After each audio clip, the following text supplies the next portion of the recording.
What are you making of all this? Well, I mean, it's as Steve just pointed out. I mean, it's pretty clear at this point that the whole event was triggered by Didi's IPO filing in the United States, and the regulatory concern about potential leakage of critical data to the U.S. regulator. And as Steve pointed out, I mean, why didn't they intervene a bit earlier? Well, I think there are two things happening. First is the Didi's IPO was filed at a lightning speed, so that really didn't give the regulator too much time to react, especially it was filed right before the centennial of the Chinese Communist Party. And the second thing is like they did talk to the firm. The regulator did talk to the firm in advance, although it was in the form of informal nudge of the firm to conduct a more thorough review and perhaps to postpone the IPO, but the firm went ahead anyway. So from my point of view, I see this kind of regulatory outcome is almost inevitable. Okay.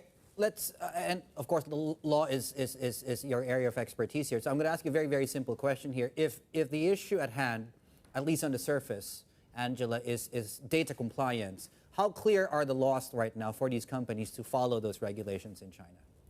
Well, you raised absolutely an important issue here. We have the cybersecurity law in 2017, but the administrative measures for cybersecurity review wasn't adopted until June last year. And there have been very few precedents, publicly available precedents. And so it has been a very steep learning curve for Chinese tech companies. So, I mean, there's clear legal basis for the Chinese cybersecurity regulator to conduct this kind of cybersecurity review. But at the same time, the law is very new and there have been a lot of fluid development. So. Who's next then, Angela? Is basically every tech company in China at risk? What other companies could be in China's line of fire now? Well, I believe the main concern is about cross-border data transfer issues, particularly in relation to operators of essential critical information structure. I mean, Didi is one of them, as some of the companies that have been investigated in transportation business, as well as those that are publicly listed in the United States, because that could lead to potential concern about cybersecurity issues.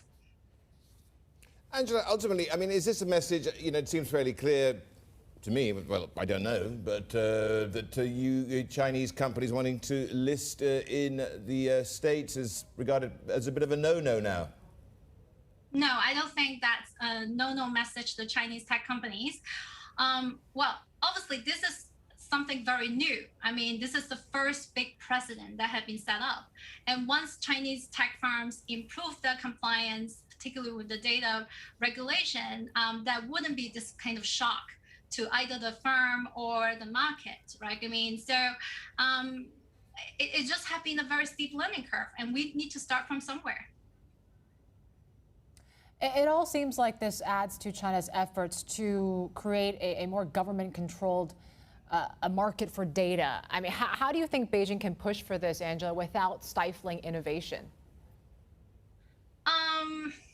Well, we have to bear in mind the tension here. Well, this is what I call the regulatory interdependence, because as you see in the Didi case, the trigger for the strengthening of the scrutiny over cross-border data issue has to do with the U.S.